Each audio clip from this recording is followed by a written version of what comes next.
그러니까 우리 시장의 특징이 뭐냐면 나쁜 일이 일어날 때까지 오르는 시장이에요. 그러니까 이런 시장에서 무슨 물타기를 하냐는 거예요. 그러니까 제가 물타기 하시면 안 됩니다라고 자꾸 말씀드리는 게 현금을 갖고 계시면서 노리고 있다. 그러면 계속 더 노리세요. 그냥 기본적으로 모멘텀 시장이구나. 네, 모멘텀 이슈에 의한. 그래서 그러면 이제 지금 말씀 다 드렸잖아요. 그럼 맨 먼저 뭘 보죠?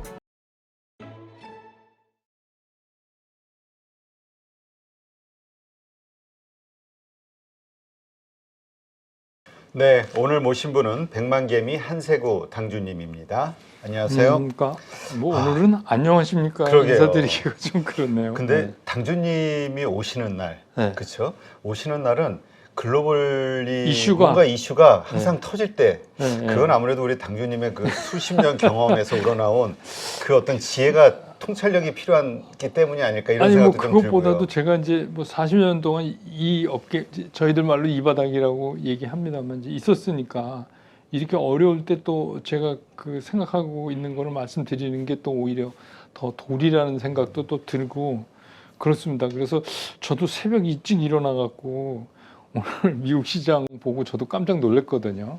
그래서 처음에 시작할 때 좀 약하게는 시작해서 이 정도까지 될 줄은 몰랐는데 그래서 뭐 결국은 이제 뭐 돌이켜 보면 지금은 이제 뭐 그거 보십시오. 제가 뭐 이렇게 해야 돼. 지금 맞지 않았습니까? 이런 거가 중요한 게 아니라 이미 벌어진 일이니까 지금부터 우리가 어떤 자세로 시장을 보고 어떻게 해야 되는가 그게 사실 더 중요하죠. 왜냐하면 그렇죠. 주식 투자를 하다 보면 이런 일들이 자주는 아니지만 일어나거든요. 근데 이제 요런 시기를 어떻게 넘겼느냐에 따라서 그 다음에 굉장히 달라져요. 그래서 사실은 그냥 좋게만 생각하면 그래 내가 그동안에 그렇게 기다리던 저점이 이제 또 한 발짝 더 다가온 거 아니냐 이렇게 생각하실 수도 있잖아요. 그렇죠. 네, 근데 이제 그거는 100% 주식을 가지고 계신 분은 아니고 제가 이제 늘 말씀드렸지 일부 현금을 갖고 계신 분들은 그래 내가 첫 번째 실수는 했지만 두 번째는 이거를 이렇게 해갖고 내가 극복하겠다 하는 말하자면 이제 그런 전략을 어떻게 세워가느냐가 중요한 시기가 됐어요. 지금 힘들지만. 네. 자, 진짜 이렇게 지금 그러니까 여러 가지 매크로 지표들이 안 좋아서 지금 이런 상황이 벌어지는 것 같은데 다시 국채 금리가 4.98 뭐 이런 식으로 튀어버리고 이렇게 금리가 지금 시점에서도 중요한 것인가? 왜냐하면 이제 그동안 뉴 노멀 해서 이 고금리는 어느 정도 용인하는 세상이 오는 거 아니야? 이게 이제 일본 기본적인 생각이었죠. 그렇죠. 그러니까 뭐 중립금리 얘기도 나오고 네. 이제 그러면서 근데 그거는 어떻게 보면 뛰는 금리를 정당화한 거예요. 그러니까 이제 뭐 한쪽에서는 요구가 그런 요구도 있었죠. 연준 니네는 죽었다 깨도 2%로 인플레이션을 잡기 힘드니 그 목표를 좀 양보해라. 근데 그거는 연준의 입장에서도 만약에 연준이 공식적으로 그걸 언급하기 시작하면 큰일 나죠. 네. 그러니까 말하자면 연준이 뭐 이번에 이제 다음 달 초에 있을 금리를 그냥 동결하고 넘어간다든지 다른 방법으로 해결하려고 이제 들 거예요. 그러면서 가능하면 시장을 보면서 시장에 충격을 덜 주도록 하려고 할 건데 문제는 뭐냐면 그동안 시장이 어떻게 그러니까 주식 시장의 특징은 미국 시장도 그렇고 우리 시장도 그렇지만 미래에 좋은 거는 먼저 끌고 와요. 그런 습성이 있어요. 그래서 뭐 어떤 산업도 그렇고 이게 되면 이렇게 될 거예요. 왜냐하면 꿈을 사는 곳이기 때문에 꿈은 끌어오는데 그 반면에 걱정도 있잖아요. 그러니까 시장이 안고 있는 걱정은 가능하면 뒤로 미뤄요. 네. 이거는 닥치면 하지. 이런 식으로 미뤘다가 그런 이제 모든 것들이 지금 한꺼번에 더 이상 감출 수 없는 상황으로 자꾸 몰고 가니까 시장이 조그만 충격에도 약해지는 거예요. 그러니까 뭐 예를 들면 뭐 그 기대했던 기대 수익보다 뭐 조금 못 미쳤다 이러는데 그냥 며칠째 난리가 나고 막 그렇죠. 그런 거잖아요. 그리고 뭐 이미 예를 들어서 알파벳 같은 거 뭐 실적이 그렇게 나쁜 것도 아닌데 뭐 내용을 보니까 뭐 클라우드가 어쨌다고 뭐 이러면서 또 그래 역사상 최악의 상황이라고 10% 가까이 폭락한 그러니까 이제 거는. 그런 게 뭘 말하는 거냐면 이 시장이 견디기가 힘든 거예요. 그동안은 전부 이렇게 윈도우 드레싱해서 버티고 오다가 이제는 안 되겠다 하는 데까지 거의 다다라 있는 거 아니냐. 근데 그 핵심을 계속 찾아서 들어가면 지난번에 제가 출연해서도 말씀드렸지만 기승전 금리예요. 지금 뭐 딴 거가 어떻게 되고 그것도 결국은 마지막에 가면 또 금리로 또 결론이 나고 그렇죠. 또 금리로 결론이 나고 그런 거죠. 뭐 어제는 이제 뭐 그게 말하자면 5년물 국채 그 입찰이 좀 생각보다 나빴다.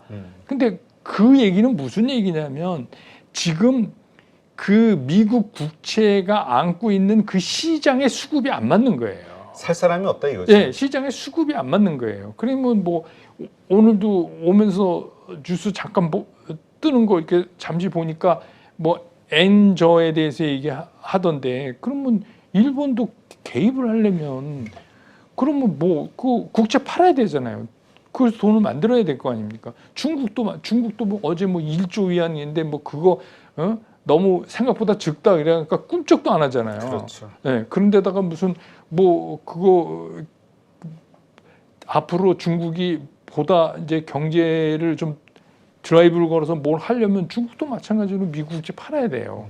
그런 입장에서 미국은 재정 적자가 계속 있어서 세수의 20%가 전부 이자만 내는데 들어가잖아요. 심각한 얘기네요. 심각한 얘기예요, 사실. 근데 그동안에 그거를 다 이렇게 덮고 왔죠. 왜?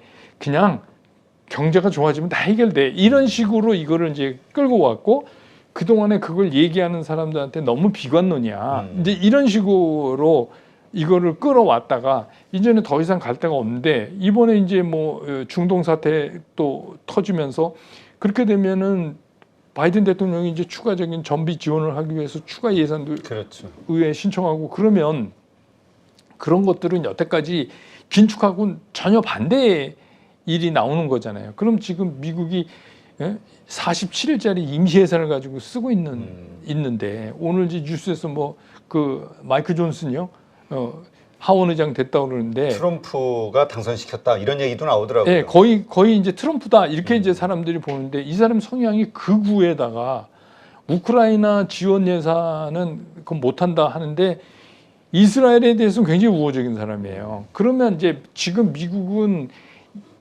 지상군이 들어가지 않게 계속 시간을 끌면서 하는 이유 또 하마스 입장에서는 인질을 갖고 자꾸 하는 이유가 하마스도 일찍 끝낼 왜냐하면 하마스는 이제 갖고 있는 게 인질뿐이 없는데 그렇죠. 인질을 종결시키면 무기가 전혀 없어요.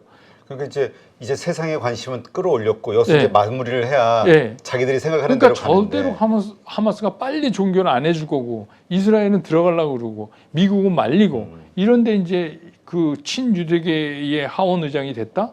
그러면 만약에 11월 이제 17일인가요? 그날 이제 예산 다시 얘기할 때 그러면 공화당이 재정 뭐 적자 좀 나면 어때 합시다 이러겠냐는 거죠. 그러면 이제 그때 가서 또 시장을 흔들 수 있는 노이즈가 또 나온다는 거예요. 뭐 셧다운이 되네 안 되네 뭐 이러면서 이제 그런 얘기가 계속해서 나올 거 아니에요. 그러니까 지금은 그런 것들이 전부 중동 불안이니 이런 것들이 모여져서 딱 나타나는 게 뭐냐면 금리. 그래서 제가 지난번에도 무조건 금리만 그러니까 복잡하게 시장을 보시지 말고 일반 투자가 입장에서는 금리 중에서도 국채 10년물 금리만 보시라. 이것만 보시면 된다. 그 잠깐 며칠 전에 반짝할 때도 결국은 그거잖아요. 빌 에크만이 그 유명한 채권 쇼쟁이 아닙니까? 그렇죠. 쉽게 얘기해서 그 사람이 5%에 딱 달하니까 나 다 청산했다. 쇼커버 들어갔다. 그러니까 사람들 생각이 이제 떨어지는 것만 남았네. 이렇게 생각하는데 그때 제가 뭐 다른데 뭐 기고할 때 그런 말을 했어요. 그게 아니라 그냥 그 사람이 생각하는 수준까지 왔기 때문에 그런 거다. 주로 4%에서 한 것 같은데 그 5% 오면 그냥 자기가 생각한 데 왔으니까 다 청산하지. 그걸 뭐로 들고 있냐. 그런 개념이지. 그 사람이 무슨 연준 의장도 아니고 그렇죠. 그 사람이 그거를 숏커버 들어갔다 그래서 금리가 떨어진다? 이거는 너무 쉽게 시장을 생각하는 거 아니냐. 그렇죠. 그래서 지금은 그런 것들이 다 모여져 있기 때문에 시장이 극도로 불안한 거예요. 그러니까 이제 예를 들어서 마이크로소프트하고 알파벳하고 두 개를 놓고 막 하나는 미친 듯이 뛰고 하나는 이제 막 빠지고 뭐 그러는 이유가 그게 이제 뭐 하기 좋게 얘기를 하자면 결국은 클라우드였는데 그러니까 AI가 앞으로 시장을 지배하게 되면 결국은 클라우드를 누가 더 장악하고 할 수 있느냐에 따라서 달라진다. 그러면 이제 우리는 거기서 숨어 있는 걸 또 읽어야죠. 아, 그러면 HBM이네. 이런 걸 읽어야 되잖아요. 그러니까 이제 어제 같은 경우에 SK 하이닉스가 삼성전자보다 먼저 가는 거죠. 왜냐하면 그렇죠. HBM은 SK가 만든 거잖아요, 사실. 그러니까 SK가 그게 현재는 삼성도 죽어라고 이제 하지만 앞서 있으니까 그거에 점수를 더 준다. 이제 이런 개념이에요. 그러니까 지금 시장은 그런데다가 최근에 이제 우리 시장의 그 문제가 뭐냐면 다들 이렇게 얘기하세요. 미국 시장하고 한국 시장하고 커플링입니까? 디커플링입니까? 이렇게 얘기를 그렇죠. 많이 하시는데 저는 그거는 우리가 따질 일이 아니에요. 그냥 커플링 맞아요. 잠깐씩 디커플링 나는 거 말고는 커플링이 맞는데 근데 뭐가 다르냐 그러면 미국 시장하고 미국 시장은 나름 펀더멘탈한 시장이에요. 그렇죠. 네, 우리는 모멘텀 시장이. 그러니까 그게 무슨 얘기를 하는 거냐면 한국 시장만큼 파생 상품도 잘 돼 있고 시스템이 쉽게 얘기해서 외국인 입장에서 원 없이 팔고 원 없이 사도 다 받아주는 시장이고 그렇잖아요. 그러니까 이머징 마켓에서 선진국 시장 말고 이머징 마켓에서 우리처럼 잘 돼 있는 데가 없단 말이에요. 네. 그러면 예를 들어서 아 이번에 전체 세계 시장이 좀 어려워서 밑으로 가겠다. 그러면 숏을 쳐야 될 거 아닙니까? 그러면 한국 우리 없는 외국인도 와서 우리 시장에서 숏을 치는 거예요. 왜냐하면 여기서는 그 안전하게 그거를 해갖고 나갈 수 있는 시스템이 갖춰져 있고 또 살 때도 마찬가지예요. 그러니까 한 20년 동안 시장의 흐름을 보면 어떤 현상이 일어나냐. 빠질 때 우리가 꽁찌예요. 세계 47개국 주요국 증시 중에서 우리가 빠질 때 꽁찌예요. 제일 많이 빠진다. 네, 제일 많이 빠져요. 오를 때 1등이에요. 아, 기억하시겠지만 2020년 코로나 팬데믹 이후에 치고 올라갈 때 우리가 1등이었어요. 전 세계 그렇죠. 시장 1등이었다고요. 그러니까 우리 시장의 특징이 뭐냐면 나쁜 일이 일어날 때까지 오르는 시장이에요. 그리고 좋은 일이 생길 때까지 떨어지는 시장이란 말이에요. 그게 다른 거예요. 그러니까 이런 시장에서 무슨 물타기를 하냐는 거예요. 그러니까 제가 물타기 하시면 안 됩니다라고 자꾸 말씀드리는 게 이런 시장은 물타기 하는 시장. 밸류에이션 대비해서 주가가 좀 과격하게 많이 빠졌다 아니면 물타기가 가능하지만 그렇죠. 우리 시장은 그런 거 아니에요. 그러니까 오늘 시장도 마찬가지예요. 오늘 시장도 제가 새벽에 오면서 글을 좀 남기고 왔는데 보시는 네. 분들한테 오늘 불가피하게 빠질 거다. 그게 뭐 툭 떨어지잖아요, 개파라. 그렇죠. 근데 이제 중요한 문제는 뭐냐면 여기서 다시 튀어 오르느냐, 양봉을 만드느냐가 오늘 포인트인데 양봉을 만든다 하더라도 이거는 제한적일 수밖에 없다.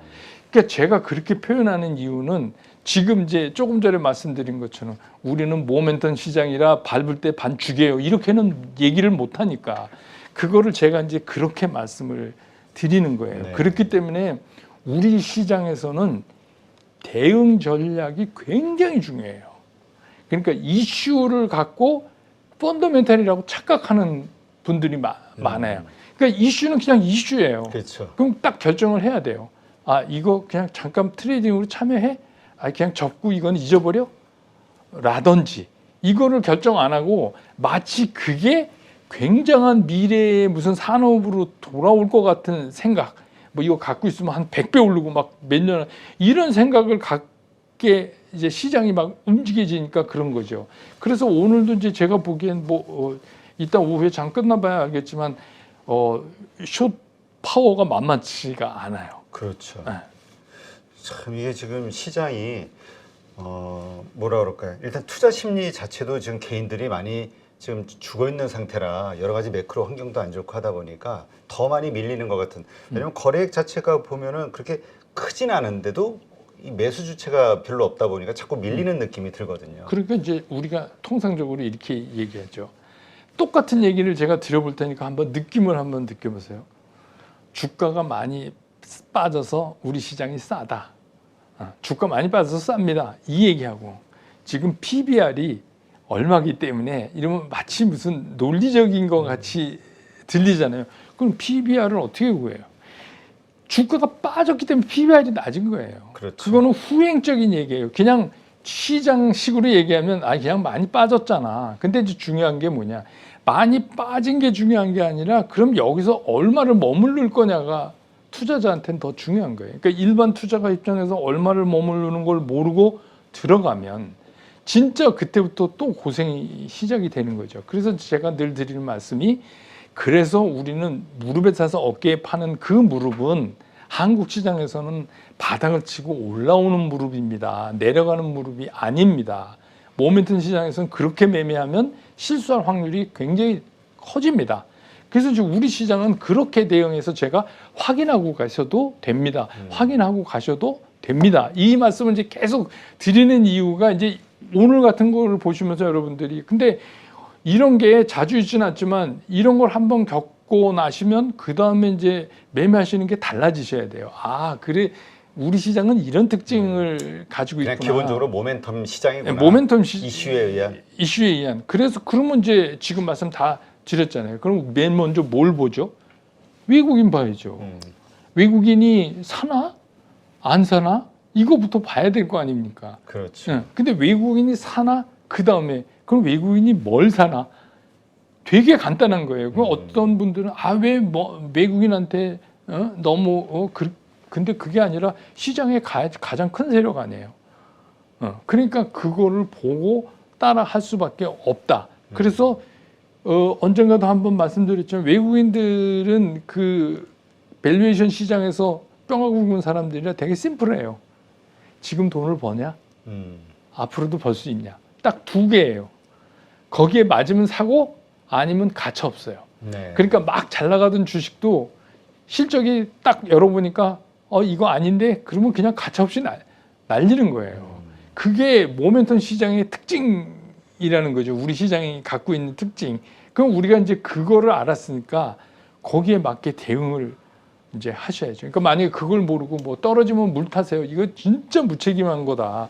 그러니까 저는 원래 물타기 좋아 안 한다고 여러 차례 말씀드렸지만 우리 시장 같은 데서는 물타기 하시면 안 돼요. 그렇다면 지금 뭐 사는 분들 입장에서는 그러니까 현금을 가지고 있으신 분들 입장에서는 지금 살 때냐 하는 문제. 그다음에 이제 물려서 지금 들고 현물을 주식을 들고 있으신 분들 입장에서는 그냥 관망만 하면 되는 것이냐 아니면 지금이라도 팔아야 될 것이냐 이게 이제 고민일 거란 말이죠. 그러면 이제 그 모멘텀 시장이기 때문에 우리 예측 불허로 주가가 돌아서서 오를 때 굉장히 빨리 올라가잖아요. 네. 그러니까 어떤 문제가 있냐. 첫 번째부터 말씀드린 현금을 갖고 계시면서 노리고 있다. 그러면 계속 더 노리세요. 지금은 현금 있는 사람이 가장 행복한 시간이에요. 그러니까 그 얘기는 뭐냐면 아까 말씀대로 시장이 제가 자주 쓰는 그래서 제가 모멘텀 시장이라서 10일 2평의 움직임을 자꾸 보시라고 하는 이유가 뭐냐면 외국인이 보름 이상 사면 바뀐 거예요.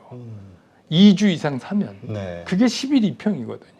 그러니까 그 10일 2평의 슬로프가 우상향으로 쓰면 그리고 오일이 그 위에 있고 일봉이 그 위에 있으면 그런 상황이 되면 그게 수급 밸런스가 맞기 시작하는 거니까 그때 사셔도 된다. 그러니까 지금 많이 빠졌다는 이유로 갖고 있는 현금을 성급하게 먼저 선취매해서 들어가시면 오랫동안 기다리셔야 될지도 모른다. 그거 하나. 두 번째, 물려가지고 계신 분들, 그분들은 팔 시기를 놓쳤잖아요. 그렇죠. 쉽게 얘기하면 11, 2평 제가 늘 그게 우하향에서 꺾이는데 그걸 놓쳤잖아요. 행연하다가 이제 놓치신 거잖아요. 그럼 방법이 없어요.